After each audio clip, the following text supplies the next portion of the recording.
Hello, everyone, and thank you so much for being here. My name is Lily Barker. I am coming to you from my home office. I am a female with long brown hair, and I'm in my early 30s. I am also with the Salesforce Talent Alliance team, which, for those of you who may not know, connects Salesforce partners and customers like many of you with job seekers. And our ultimate goal is growing and diversifying our Salesforce ecosystem. And as many of you are probably experiencing every day, there's a lot of demand for Salesforce talent in our ecosystem. A lot is actually probably an understatement. The IDC estimates that by 2026, there will be 9.3 million new jobs in our Salesforce ecosystem. And although we're making a ton of great progress, there's still not enough trained talent in the marketplace to meet that demand. And that's really why the Talent Alliance was created. We, as a Talent Alliance team, are addressing this skill gap with a three-step approach. First, we are inspiring people, especially those who are underrepresented in tech, to pursue Salesforce careers. Next, we support employers just like you by asking that you commit to hiring this new and diverse talent with benefits for you along the way to sweeten the deal if getting new hires wasn't enough. And then finally, we help to connect both parties. So bringing you as employers together with those job seekers. Another way that we connect you with candidates is through monthly sessions like this one, where we have the opportunity to highlight workforce development organizations and partners. We actually have both today. And we do this in celebration of our equality months. So these are often aligned to different aspects of diversity. So for today, in honor of Black History Month, I'm really excited because this is the perfect time for us to come together to celebrate our Black trailblazers and discuss how we can create an employee and candidate experience that is equitable and inclusive for Black talent in the BIPOC community. And to help me with this conversation, I'm joined by an all-star panel. I'm probably a little bit biased, but this is going to be a great one. So we first have David Lopez, co-founder and CEO of Gritly, which is a workforce development organization that we'll learn more about shortly. They're doing incredible work that I can't wait for you to hear about and to hire their incredible candidates. We also have Brie Maddox and Christian Ohanaba from Redpath, which is a Salesforce consulting partner and Talent Alliance employer. Yay. They have done incredible work and have recently launched a diversity, inclusion, and action committee that I'm excited for them to share more about shortly. So here they are. They're with me now. I'm going to ask each of you to please briefly introduce yourself and tell us more about how your path has led you to our Salesforce ecosystem and here with us for Black History Month. And David, I'm coming to you first. Tell us a little bit more about yourself.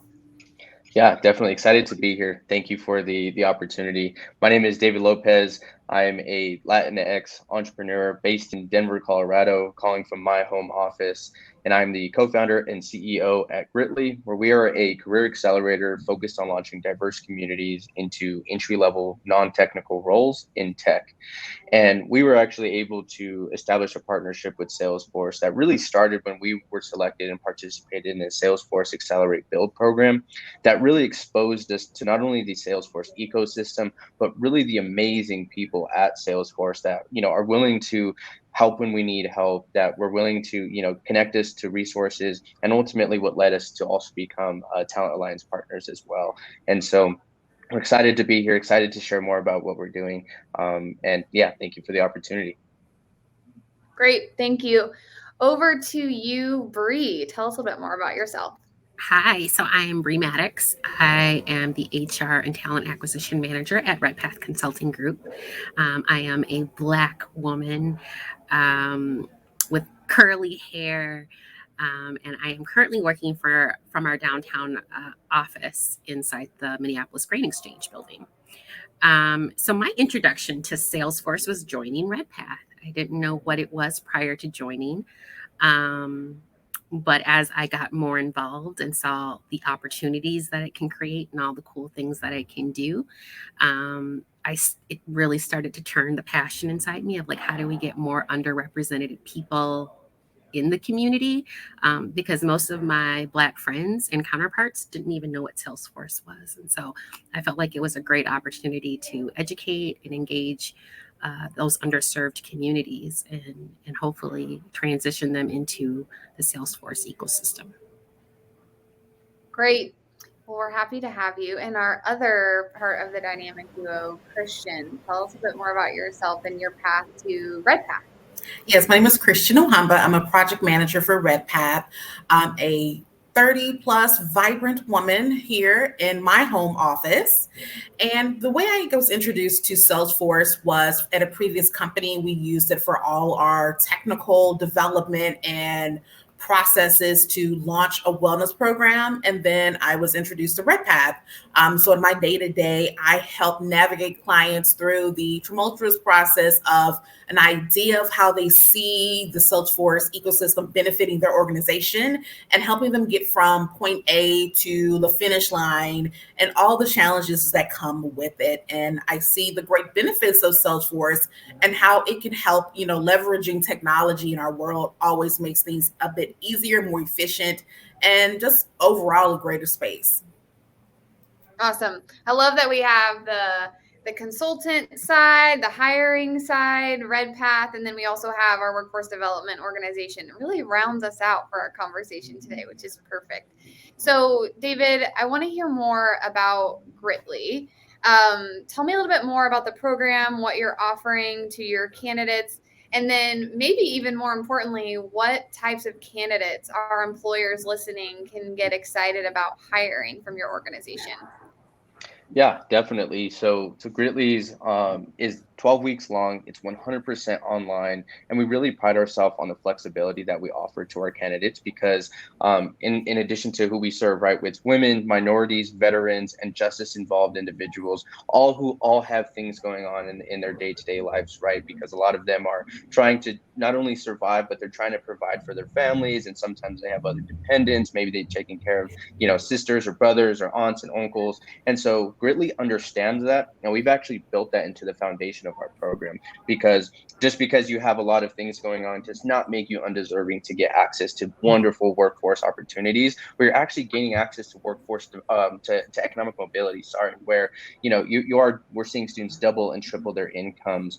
We're seeing them get off government assistance, and that's everything that Gritly is about, and that's everything that the Salesforce ecosystem supports. And that's why it's actually such a Salesforce and the curriculum that we teach come together really well in that 70% of our customers are using Salesforce. And so it's critical that we're teaching our students how to use Salesforce really from day one to ensure that, when our students are graduating, they're coming out, of course, they're ready to prospect, they're ready to cold call, but they're also ready to navigate Salesforce. And, it's really great that we're able to tap into great programs like Trailhead to set our students up for success. And so it's a really healthy blend. But more than anything, what the employers can look forward to is getting access to qualified candidates that just happen to be diverse, right? These individuals are coming from backgrounds where, they have grit, right? Hence our name, Gritly. That was the most important factor that we've seen amongst the communities that we look to serve is that they can overcome adversity. They can get the job done. Now, they may not always have the traditional degrees or the traditional backgrounds, but what they do have is really detailed and outcome-oriented education that really sets them up to be successful in that first role. Typically are known as sales development representative or business development representatives. Really, entry-level sales is our bread and butter. And that's what we set our students up for success for. And so it's really important that, not only are we talking about diversity, equity, and inclusion, but we're backing it up. And so Gritly's demographic of students, we have 100% of our students identify as a minority and 77% of our students identify as a woman. And so, we really back it up, but it's easy to make the bet on these individuals because when you've seen the work ethic like our team has, it's hard to not pay attention. And especially for our employers when they're engaging with them, Yes, you can hire somebody fresh out of, university, and that's totally fine. Or you can hire one of our individuals who, the average age is about 30 years old. These are individuals who have either hit their ceiling and where they're already at, or, they're being laid off consistently because of the pandemic. And they're raising their hand saying, look, I want to break into tech, but I don't know where to go or who to talk to. And that's where Gritly is able to come in and not only give exposure into tech and the opportunities that come through, but also, and quite honestly, more importantly, the training and access to get them set up for success, but then to bring in the employers, which is where the Salesforce Talent Alliance comes into play, and really set them up for success to make sure that, if we're going to place someone, it's not just to fill a seat, but it's because our students believe in the product that they're going to be selling, and they have the ability to get the job done. And so we're really excited about the opportunities that we have working on. And, actually, we plan to place 150 students by the end of this year, as well as launch our customer success curriculum. So we are heads down working, focused on continuing to expand our impact. But more importantly, it's really fun to be able to serve the community that I came from, and ultimately see that the bet that we made is being proven true. 150 ready to go SDRs and BDRs. Employers, you heard it here first. We'll be sharing in the chat how to contact David to work with Gritly, but grit over degrees is what I'm hearing. I would much rather have someone who's ready to go and fired up. So thank you, David. Thanks for sharing. And I love that, grit over degrees. Like, that's so good. So yes, thank you, David. I'll have the opportunity coming up to actually work with some of your candidates in a resume review session. So I'm excited for that. And employers, you know where to go for your sales talent now. All right. Switching gears just a little bit. Brie, I'm coming to you. So I previewed this at the beginning. RedPath created its first ever diversity, inclusion, and action committee in 2020, correct? Correct. Yeah. Okay. I want to learn a little bit more about it because it is Black History Month. I want to learn more about how you've used it to support BIPOC candidates and employees in particular. So tell me more about it, but then tell me how you've also been able to support that particular group. Yeah, great question. So thank you for having me. Back in 2020, during the murder of George Floyd, our company is located in Minneapolis, and we were like, we need to do something. There's a call to action right away. It can't wait. And so we developed the Diversity Inclusion Action Committee on the premise that everybody can come to work and be their authentic self. You don't have to apologize for who you are or what you believe. And we wanted to create that safe space for new employees, but also our current staff. And so in that, we have been very intentional about how we want to diversify our organization, but also be intentional about diversifying the Salesforce ecosystem overall. And so a couple of things that we've done is we've put some goals and measurements in place, because we firmly believe that what gets measured gets done. And so having goals and having measurements and checking in and being accountable, I think, is the first step. So it's like, okay, what is our goal? What are we going to do? And after we set those goals, well, then how are we going to enable, or how are we going to make sure that we are being equitable? And it starts with job descriptions. It starts with, are our job descriptions inclusive? Are they written in a way that would make someone, a person of color, want to work at your organization? Period. And you start there, and then going down into the qualifications. Most roles are going to say you need a 4-year college degree. Why? Why do you need that degree? Are you saying that people that without the degree don't have the same capabilities? And so we decided to remove all college degree requirements from all of our roles. It's not necessary. It actually kind of eliminates a whole group of individuals that might have great skills, relatable skills, and have grit. And so that was the first thing. It was like, let's get rid of that. It's the interview questions. What kind of questions are you asking? Are they inclusive? Are you talking strictly about your experience? But let's talk about values and behaviors. Let's talk about the soft skills, overcoming obstacles, the ability to multitask. I always say if you can work at a drive-through at McDonald's, you could learn Salesforce. Why not? Like, I don't think I could do that job. And so, I think that, again, it's the relatable skills. And then I'll just start going back to when we decided to, really go into this diversity and inclusion and like make it part of our values and behaviors as a whole, as an organization, having really, really hard and difficult conversations with leaders and your organization about, what it is. And it is that Black and brown people are underrepresented in the tech space.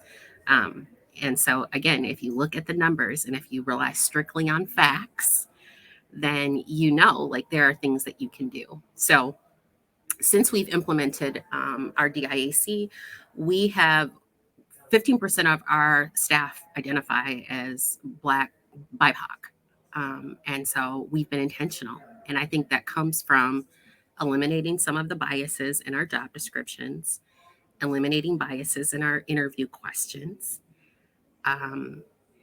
not looking at people's names or where they live on the resume, because a lot of times it's like, oh, you live in a rough neighborhood, I don't want to hire you. Why? And so it's those kinds of things. Your name's Shaniqua, I don't want to hire you. Those are real obstacles that Black people face. And so being intentional at the leadership level and saying, hey, we want to change the dynamic. We want to change the reality for people in our community. But you have to be open to doing that. It's work. It's difficult. It's challenging. It's emotional. You're going to cry. You're going to feel all kinds of different emotions. But once you do those things and you're open to doing those things, the authenticity, the trust, all of those things come. And so again, it's just creating the space. It's creating a space where people can come to work and be their authentic self. So yeah, that's all. Brie, thank you for sharing that. You're and what gets measured gets done is, I think, a really powerful recommendation, because when we're being vulnerable and having these conversations, we can sometimes get lost, I think, in the intangibles. So I love that you have built this plan that's so focused on things that we can do. Like it's really clear on, won't be easy, but we can rework our job descriptions. We can rethink degree requirements. And I think what can be an incredibly challenging topic when you think about it like that, like what can we really put into action is really powerful. In the chat, we'll share a link to an article that Brie wrote for a Salesforce.org that outlines some of the things that she shared today that are in that action plan that we'd love to see those that are tuning in with us implement within your organization as well. So thanks again. Thank you for having me.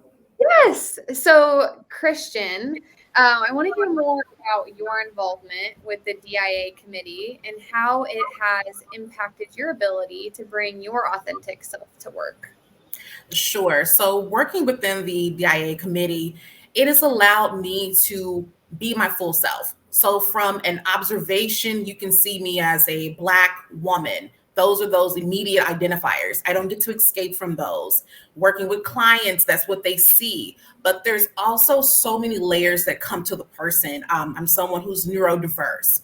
And working with Salesforce in the last week or two, being in different meetings and sessions, when I bring that up, I've gotten several private messages from women saying, hey, thank you for calling that out.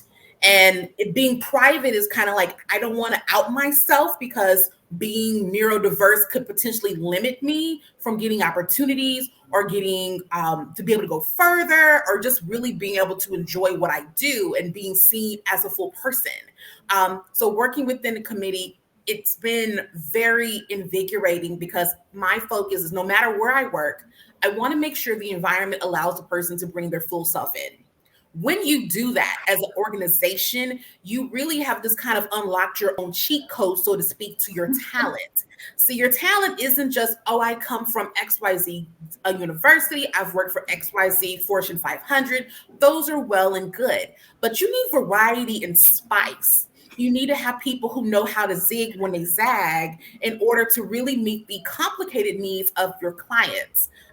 Working in today, actually, I had a call with one of my teams for one of my projects, and one of our persons, she's new, and she was just so happy to the point of tears today, saying, I really love how you engage with the client, like extremely, like you just really engage. This is only because I feel comfortable enough to be my full vibrant self. I don't have to curtail it. I don't need to shrink myself in order to make other people feel comfortable with my existence. That's a lot of layers. Like, think about it. I have to shrink myself to make others comfortable. I'm a Black woman. I have to think about those observations. And this is all before we start doing any project management. It's before we touched any clients. And I still need to make sure that I perform on those things as well. So I have this like teetering level of work that I have to do on top of the normal work. And so this propensity also pushes for those that are neurodiverse, or they are diverse of not, maybe, you're a Black woman, or you're a woman, you're, Latin, any of those things, any of the qualifiers of being diverse, that puts people out for burnout so much faster. And then you wonder, well, why is the performance not working? Why is this? Why is that? And it's because all these other layers that they have to do on top of the work that they're trying to do. And some people have been able to make it look great. And that is great, but also a hindrance to them, because it speaks that, hey, you as a person, you know what? You did that great. So I'm going to reward you with more work, but not more pay, not more advancement, not more growth. So being able to be in like the real ground focus of this committee really helps to not only help me, but for me is always, how can I make it better for those who come after me? Because I may, things happen, world changes, whatever, and you may not be there anymore, but what legacy did you leave? Did you make it better than what you were? Was it just about, I did XYZ? Did you really lay some nuggets out there for people to take and continue that baton of excellence? And so for me, when I think of Salesforce, it's technology. There's always these complete evolutions. We have to think about that we're dealing with people, and that's really the legacy, because if there's no people, there's no need for technology. And you have to always remember that humanness side when you deal with all, because when you do that, now you hit the sweet spot of being able to unlock whatever things you want to reach. Incredible. And Valley girl. you feel, yes, and you feel like since this, some of the things Brie talked about, do you feel like you've really felt that shift? Like, can you feel a difference between when the committee was formed, before and after? Do you really feel that difference? I came in after it was started, but it's because it's only been like a good solid year. I can see those sprouts. I can see as we have a new hire, and I'm her onboarding buddy, and just being able to talk with her, hearing what she has to say, and being able to give her reassurance, and having the backing to know that what I'm confirming with her will actually be heard, and it won't be just brushed under the rug. So it's like the things that Brie has put into formation. She made the batter really rich and amazing, so that as it's coming through the oven, it's going to be spectacular.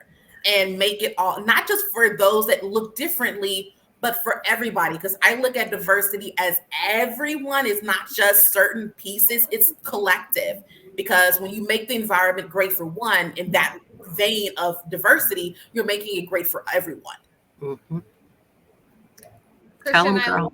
The stories that you can paint with your words, like making the batter and getting to know you. You have such a skill for that. So thank you for not only sharing that, but like painting these visual stories for us. It's really engaging and fun to hear you explain some of these concepts because I can really picture them. Okay, we're coming to the end of our time together, but don't worry, we're going to hear from everybody one more time. We're going to do kind of a rapid fire round robin. David, I'm starting with you. So as we think about, whether it's hiring or retention of current employees, I'd like each of you to share your top piece of advice for how employers who are listening can support individuals from underrepresented groups. And because it's Black History Month, I'd like to hear specifically about how they can support Black talent in our Salesforce ecosystem. So, Yeah. David? Yep. Yeah, definitely. So I like to think of companies kind of in three tiers when we talk about diversity, equity, inclusion. Kind of that bottom tier are the companies that like to talk about these things but don't really put any action behind it. They're companies that will just ride the wave of, hey, we care about these social issues, we're going to talk about it, and then it kind of stops there. So that's kind of that first tier. The second tier is, hey, we're talking about it, but we're also going to put some funding behind it. It's like, okay, we're getting there, we're getting closer, but really that sweet spot is that third tier around, not only are you talking about it and addressing it, you're investing in it, but you're also doing things about it. And it really starts with patience. I think a lot of companies think that it's just okay to talk about it and to put money behind it. But in all reality, when you actually look into where that money is going or what the results or impact of that money has done, a lot of companies don't really have tangible results. And so the companies that are willing to come in and work with organizations like Gritly, where we're not only supplying you this talent, and it's not just to check a box, but it's to bring you qualified talent. Brie had actually hit on it around, you're actually opening up trust in your authentic self. But actually, and she hit on it, right? The facts matter. The facts show that when you have a more diverse team, you're bringing in more revenue. So whether you care about diversity or you care about running a business, and I hope you care about both, having a diverse team is everything. But it really starts with patience. Not everybody is coming from this background of, I went to school and I went to the same school that my parents did, and I'm a legacy individual. I didn't even know what that was until I got to college. And so you have to hold this space and understand that, not everyone is going to come in from the same stage that maybe you did, but that these individuals are willing to work hard. And if you can give them the patience and bet on them, just like Gritly did, you're going to get the return on investment 10x. But it starts with the patience. So yes, we love to hear you talk about it. Yes, we love to see money thrown at it. But really, it starts with hiring and ultimately, paying these individuals what they deserve. But then also just holding the space to be patient as they continue to grow and develop. And if you can give that to them, they're going to give you their best effort because they genuinely want to be at these companies and have these opportunities. And so it starts with patience. I want these companies to understand that, because up front it may sound like a larger investment than finances, but on the back end, when you're getting that return on investment, it's clear and it's obvious choice from day one. So patience when investing in diversity, equity, inclusion is key. Love that. Yeah, a little bit of patience go a long way to kind of unlock the power within someone. And I think Brie and Christian, I know that you also hire from workforce development organizations, and I'm guessing that you would say the same. And actually, when I helped introduce you in prep for this call, I think Red Path may be looking into Gritly. So it's exciting to see those connections, and we hope employers listening will follow along as well. Yes, David, I need to talk to you because we're looking for some Salesforce Alliance managers. And there we go. We'll talk. Okay, sounds good. All right, Christian, what would you add? I'm going to hit this as close and as transparent and vulnerable as I can. When you're working with diverse people, and let's say you're working with a Black person, please see them as a human being. Please relate to them as a human being. You don't need, if you've never been around Black people, in that term of Black people, the thing that key there is people. We're all people. So you don't have to try to relate to me with using slang that you picked up on a TV show or movie. You don't need to comment on my hair. You don't have to do anything overly performative. If you see me, hear me and understand me. Understand that as someone who's a project manager, I deal with a very unique balance of representing the organization. And sometimes I have to take kind of a jab for the organization because of who I am when they see me. I'm a Black woman.